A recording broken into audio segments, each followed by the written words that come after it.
Okay, so defining the kick drum. I think this topic has been talked about more than any other topic in our field, the kick drum and bass drum relationship.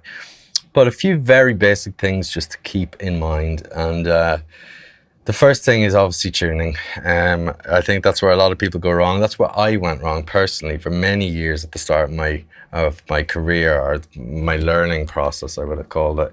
And that was just, why is that kick drum not sitting? Why is that not working with this or that or the other? And it was usually a tuning issue now on reflection.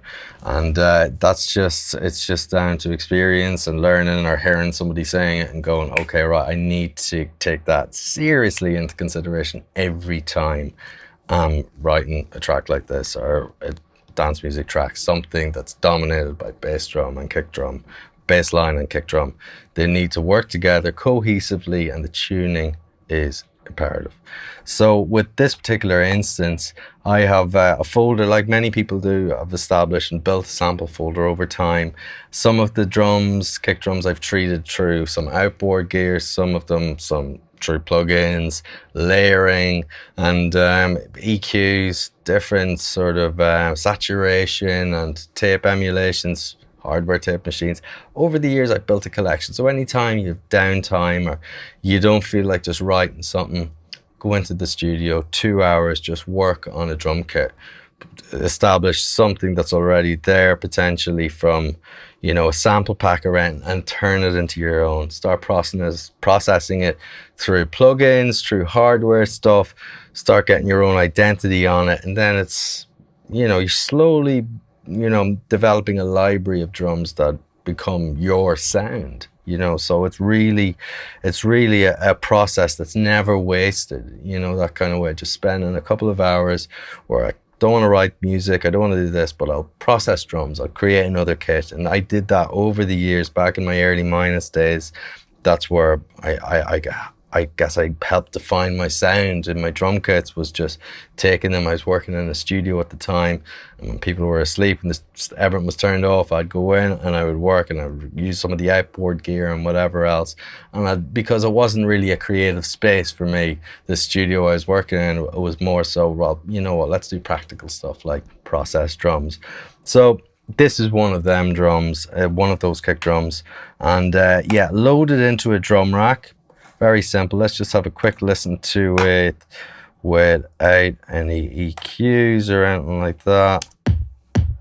Good slap, good top end off it.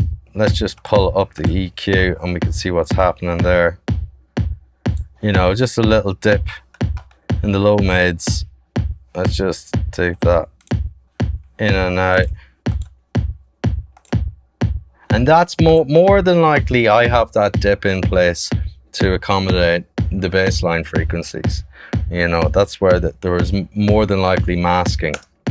We also look a little closer into the settings here. We can see that I've already transposed that up 4 semitones. And that's usually this particular kick drum, and the kick drum in the 808 is rooted in G, I think, at about 120 BPM or something like that. Otherwise, when you start to go up, you're drifting in synths, or if you go slower in the recording. So I think this kick drum has stemmed from an 808, it sounds like, and I layer a 909 and 808, or a 707 and an 808 is a really nice combination. But if you go through the rolling combinations, 727, there's some percussive stuff there, some bongos, we're going to look at that. Even those sort of layers over your kick drums, can develop into something totally different and unique. So it's I think this instance in particular is definitely an 808, and I'm pretty sure it's got some sort of a tight sort of 909 clip, just give me something thuddy. And then we could see the pitch. We transpose that. We can obviously go up and down. Doesn't really compromise too much the sound on it.